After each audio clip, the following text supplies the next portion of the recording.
মাধ্যমিক online guide চ্যানেলে তোমাদের সকলকে স্বাগতম। আজকে আরও একটা সাজেশন ভিডিও নিয়ে আজকে আমরা তোমাদের কাছে চলে এসেছি। আজকে আমরা দেখব ধাতুবিদ্যা অর্থাৎ মেটালার্জি, তোমাদের 8 নম্বর অধ্যায়ের যেটা 4 নম্বর উপঅধ্যায় আছে সেটা। তাহলে তোমাকে সবার প্রথম দেখতে হবে এই চ্যাপ্টার থেকে টোটাল কত নম্বর পড়বে। তোমাদেরকে একটা জিনিস ভালো করে বলে রাখছি, এই চ্যাপ্টারে মাত্র 5 নম্বর পড়বে, কিন্তু এর মধ্যে যে শর্ট প্রশ্ন 3টে রয়েছে অত্যন্ত সহজ থাকে, 3-এ 3 একদম সহজভাবে তুলে দেবে, কোনো রকম সমস্যা নেই। আর যেটা 2 নম্বরের থাকবে সেখানেও কিন্তু একটা আবার অর থাকে, অর্থাৎ প্রথম 3টা তুমি খুব সহজে পেয়ে গেলে, আবার 2 নম্বরটাও যেহেতু দুটো প্রশ্ন থাকবে, একটা একটু কনসেপচুয়াল প্রশ্ন দেবে আর একটা একটু ডাটা ভিত্তিক একটা প্রশ্ন দেয়, তাই হালকা যদি কনসেপ্ট রেখে দাও চ্যাপ্টারতে তুমি 5-এ 5 ফুল নাম্বার তোমরা পাবে। এবার কোনগুলো কভার করে যেতে হবে পরীক্ষা হলে সেগুলো অবশ্যই আমি বলে দিচ্ছি, একটা প্রশ্ন যেন মিস না যায়। ভিডিওটা শেষ পর্যন্ত দেখো, প্রত্যেকটা জিনিস তোমাদের রেডি আছে কিনা সেটা দেখবে। আর যারা প্রশ্ন একটু কম করেছো, যে প্রশ্নগুলো বলবো তারা কিন্তু প্রত্যেকটা প্রশ্ন রেডি করে তবেই যাবে।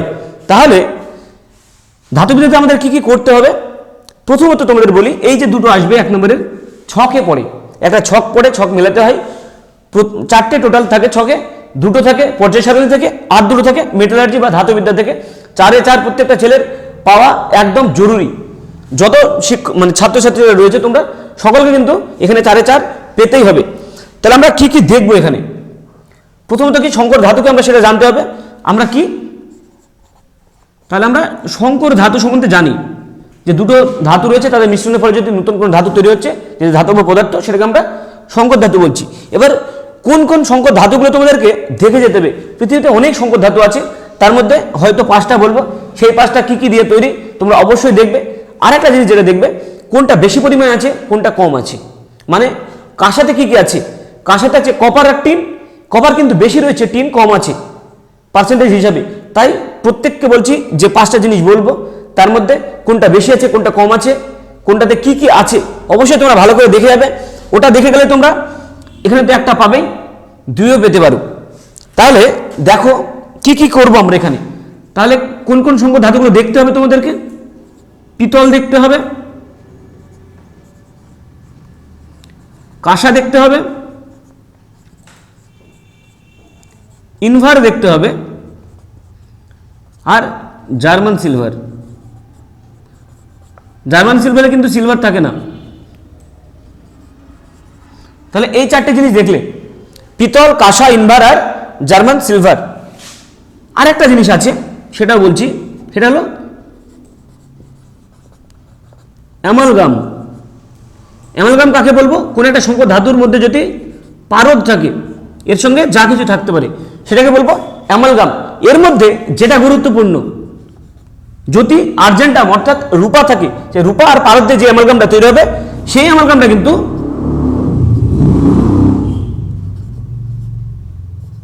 দাঁতের যে চিকিৎসা সেখানে ব্যবহার করা হবে বা ব্যবহৃত হয়। তোমাদের যদি দাঁতে অনেকের ফুটো হয়ে যায় দেখবে অ্যামালগাম দেবে। তাহলে সংকর ধাতু কি কি দেখতে হবে আমাদেরকে, পিতল কি কি দিয়ে তৈরি, কাঁসা কি কি দ্বারা তৈরি, ইনভার কি কি দিয়ে তৈরি, জার্মান সিলভার কি কি দ্বারা তৈরি। এর মধ্যে হ্যাঁ প্রত্যেকটা ইম্পর্টেন্ট, ভালো করে দেখে যাবে। এখান থেকে তোমরা একটা বা দুটো সরাসরি কমন পাবে। আর কি দেখবো, তোমাদের যে বিভিন্ন রকমের আকরিক রয়েছে, সেই আকরিক থেকে একটা প্রশ্ন করার চান্স অত্যন্ত বেশি। এর মধ্যে লোহার ক্ষেত্রে যেটা আছে Fe2O3 পরীক্ষা যেগুলো পড়ে, জিঙ্কের ক্ষেত্রে দুটো ZnS আর ZnCO3, এবং অ্যালুমিনিয়ামের ক্ষেত্রে Al2O3 2H2O। কোনটা কি, রাসায়নিক নাম কি, রাসায়নিক সংকেত কি, ভালোভাবে দেখে যাবে, পড়ার চান্স অত্যন্ত বেশি, মানে পড়বেই। এই যে দুটো পড়বে, তার মধ্যে একটা আকরিক পড়বে, একটা সংকর ধাতু পড়বে। তোমাদেরকে বলেই দিলাম যে দুটো পড়বে, একটা আকরিক পড়বে, একটা সংকর ধাতু বলবে। তাহলে এটা দেখে নিলে। আর সব থেকে সুবিধা কি, সুবিধা এই জিনিসগুলো অত্যন্ত সহজ, একটা সঙ্গে দেখবে একটা যদি মেলানো যায় আর একটা এমনি মিলে যাবে। ওই জন্য বলছি, যেহেতু দেখবে দুটো জিনিসই একই চ্যাপ্টার থেকে আছে, একটা যদি তুমি জেনে যাও এই চ্যাপ্টারের এটা হলো, তাহলে বাকিটা কিন্তু ওই চ্যাপ্টারের আরেকটা প্রশ্নের সঙ্গে যুক্ত থাকবে। খুবই সহজ এটা। তাহলে Fe2O3 যেটা রেড হেমাটাইট বলা হচ্ছে, ZnS কে জিঙ্ক ব্লেন্ড বলে, ZnCO3 কে ক্যালামাইন বলা হয়, আর Al2O3 2H2O বক্সাইট। একদম খুব ভালোভাবে দেখে যাবে। আবারও বলছি, কোনো রকম ভাবে মিস যেন না যায়। তাহলে এই যে 2 নম্বরের প্রশ্নগুলো রয়েছে, এর জন্য আমাদেরকে কি কি দেখতে হবে? তোমাদের দুটো জিনিস অবশ্যই মাথায় রাখতে হবে। কি কি? এর মধ্যে একটা রয়েছে যে জারণ বিজারণ, যেটা রয়েছে জারণ আর বিজারণ, এর যে ইলেকট্রনীয় মতবাদ, অর্থাৎ কে ইলেকট্রন ত্যাগ করবে, কে ইলেকট্রন গ্রহণ করবে। এখান থেকে আরেকটা জিনিস যেটা রয়েছে তোমাদেরকে, ধাতুর সক্রিয়তা শ্রেণী, এই দুটো জিনিস তোমাদেরকে মাথায় রাখতে হবে। কিরকম? জারণ কি? ইলেকট্রন ত্যাগ করার ঘটনাকে আমরা জারণ বলছিলাম, আর বিজারণ ইলেকট্রন যে গ্রহণ করার ঘটনা সেটাকে বিজারণ বলছিলাম। তাহলে ধর কোনো একটা জিনিসের ধাতু নিষ্কাশন করব, অ্যালুমিনিয়ামই আছে, ধরো অ্যালুমিনিয়াম থেকে করছি, তাহলে Al3+ আছে, এখান থেকে বিশুদ্ধ অ্যালুমিনিয়াম তৈরি হবে। তাহলে ক্যাটায়ন থেকে যদি বিশুদ্ধ কোনো একটা ধাতু তৈরি হয়, তাহলে 3টে ইলেকট্রন নিশ্চয় গ্রহণ করতে হবে। আর এই যে ইলেকট্রন গ্রহণ করার ঘটনাকে আমরা কি বলি? বিজারণ বলি। তাহলে যখনই আমি যে কোনো ধাতুকে নিষ্কাশন করছিলাম, সেই ধাতু লাস্ট যে বিক্রিয়াটা সেটা কি হচ্ছিল? সেই ধাতুর বিজারণ হচ্ছিল। এখান থেকে একটা কনসেপ্টুয়াল প্রশ্ন তোমাদের দেয়, ইলেকট্রন গ্রহণ করলে সেটা বিজারণ, ইলেকট্রন বর্জন করলে সেটা জারণ। 2 নম্বরের প্রশ্ন তোমাদের অথবা থাকবে, কোনো সমস্যা নেই। এই দুটো টপিক যদি তোমরা দেখে যাও, আশা করি দুটো কমন পাবে। দুটো যদি না পাও, একটা তোমরা অবশ্যই পাবে, কোনো সমস্যা হবে না। তাই এই দুটো জিনিস অবশ্যই তোমরা দেখে যাবে, কোনো রকম সমস্যা হবে না। প্রথমে যেটা বললাম, আকরিক এবং সংকর ধাতু দেখে গেলে দুটো শর্ট প্রশ্ন তোমরা পারবে। আর এই দুটো যদি দেখে যাও, একটা 2 নম্বরের, 4 নম্বর কোনো ব্যাপারই নয় এখান থেকে। বা ধাতু সক্রিয়তা শ্রেণী থেকে অ্যাকচুয়ালি কি হয়, কোন ধাতু বেশি বিক্রিয়া করে, বা কে ইলেকট্রন বর্জন করার ক্ষমতা বেশি, কার ইলেকট্রন বর্জন করার ক্ষমতা কম, এরকম একটা শ্রেণী রয়েছে। শ্রেণীটা মনে রাখার অনেক রকম টেকনিক আছে। তোমরা যে কোনো টেকনিক দেখবে, যদি নর্মাল যে কোনো জায়গায় খুঁজো, বইয়ে হয়তো পাবে না, যে কোনো ইউটিউবের চ্যানেলে যদি খোঁজো সেখানেও পেয়ে যাবে, বা নর্মাল যদি ব্রাউজ করো সেই ব্রাউজারে গিয়ে কিন্তু তুমি নর্মালি পেয়ে যাবে মনে রাখার বিভিন্ন টেকনিক। আবার অনেকে সব থেকে যেটা ভালো হয়, নিজে মনে রাখার নিজের একটা টেকনিক বার করে। আমার যেমন নিজে মনে রাখার একটা নিজের টেকনিক রয়েছে, সবার এরকম একটা নিজে মনে রাখার একটা বাক্যর মতো মনে রাখে, সুন্দর করে মনে রাখে। শুরু হচ্ছে কি দিয়ে? পটাশিয়াম দিয়ে, লাস্টে যে মুদ্রা ধাতুগুলো রয়েছে সেগুলো দিয়ে, যে মুদ্রা ধাতুগুলো রয়েছে সেগুলো দিয়ে শেষ হচ্ছে। এর মধ্যে দেখবে মিডিল এক জায়গায় মুদ্রা ধাতুর উপরেই রয়েছে কি? কপার। তাহলে যে যত নিচে সে কম সক্রিয়, যে যত উপরে সে বেশি সক্রিয়, অর্থাৎ তার ইলেকট্রন বর্জন করার ক্ষমতাও কিন্তু অনেকটা বেশি।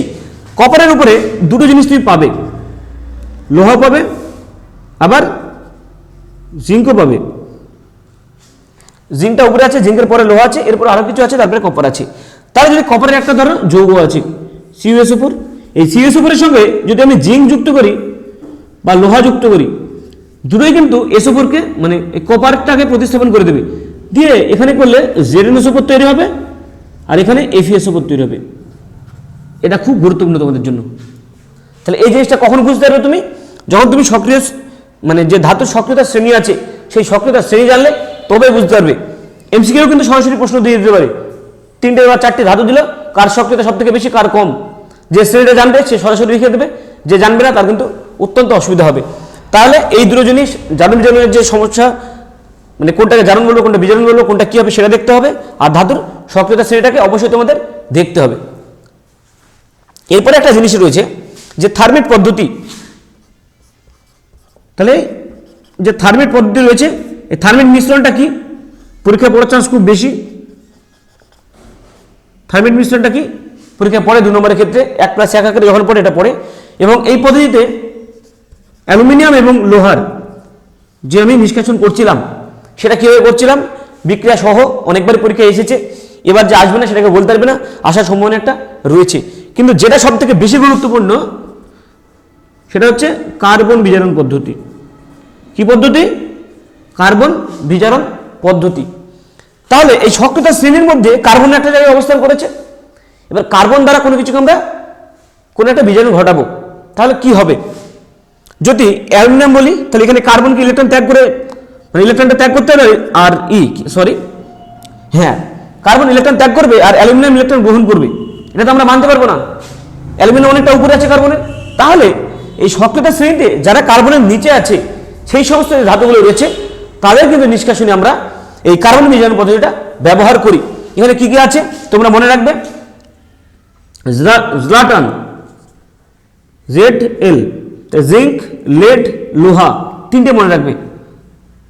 তোমরা নাম শুনেছো জ্লাটনের, প্রথম দুটোতেই মনে থেকে যাবে, জিঙ্ক, লেড, আবার এল দিয়ে লোহায় বড়। এই যে তিনটে ধাতু রয়েছে এদের যে নিষ্কাশন আমরা কিন্তু কার্বন বিজারণ পদ্ধতিতে করে থাকি। খুব ভালো একটা পদ্ধতি, খুব পরীক্ষার জন্য ভালো একটা পদ্ধতি, খুব ইম্পর্টেন্ট, তোমরা ভালোভাবে কিন্তু দেখে যাবে। আর তোমাদের এখানে একটা জিনিস রয়েছে, লোহায় মরিচা পড়া নিয়ে অনেক প্রশ্ন পড়ে অনেকবার, গতবারও 2 নম্বরে একটা পড়েছে, তাই আশা করি এবছর লোহায় মরিচা নিয়ে তেমন কোনো প্রশ্ন পড়বে না। তবে একটা জিনিস তোমরা মাথায় রেখো, যেটা এমসিকিউ আকারে দিতে পারি, কোন আয়ন থাকলে লোহায় মরিচা পড়া দ্রুত পড়ে, সেটা হচ্ছে ক্লোরিন মাইনাস আয়ন থাকলে কিন্তু, বা SO4 যদি আয়ন থাকে, এই দুটো আয়ন থাকলে লোহায় মরিচা খুবই দ্রুত পড়বে। আপাতত এগুলো। আর একটা জিনিস নর্মাল আছে, যে টক জাতীয় জিনিস যদি আমরা অ্যালুমিনিয়ামের ক্ষেত্রে বা কপারের পাত্রে বা জিঙ্কের পাত্রে যদি রাখি বা প্রস্তুত করি, সেই ক্ষেত্রে বিক্রিয়া করে একটা এমন একটা জৈব যৌগ তৈরি করবে যেটা আমাদের শরীরে বিষক্রিয়া সৃষ্টি করবে। তাই ওই জাতীয় যে টক জাতীয় জিনিস রয়েছে, এখানে লিখে দিচ্ছি, অ্যালুমিনিয়ামের পাত্রে যে টক জাতীয় জিনিস রয়েছে সেটা মানা রাখা যাবে না বা প্রস্তুত করা যাবে না। তাহলে এই যে জিনিসগুলো বললাম, আশা করি এর মধ্যে তোমরা 5-এ 5 কমন পাবে, কোনো রকম সমস্যা নেই। যে টপিকগুলো বললাম প্রত্যেকটা টপিক তোমরা অবশ্যই দেখে যেও। তাহলে যারা ভিডিওটা শেষ পর্যন্ত দেখলে তারা অবশ্যই, কেউ যদি সাবস্ক্রাইব করে না থাকো চ্যানেলটাকে সাবস্ক্রাইব করো, কেউ যদি পেজটাকে ফলো করে না থাকো ফেসবুকে, অবশ্যই পেজটাকে ফলো দাও, এবং সর্বোপরি বলছি ভিডিওটাকে তোমরা অবশ্যই শেয়ার করো। ধন্যবাদ। নতুন কোনো ভিডিওতে আবার তোমাদের সঙ্গে দেখা হচ্ছে আগামী দিনে।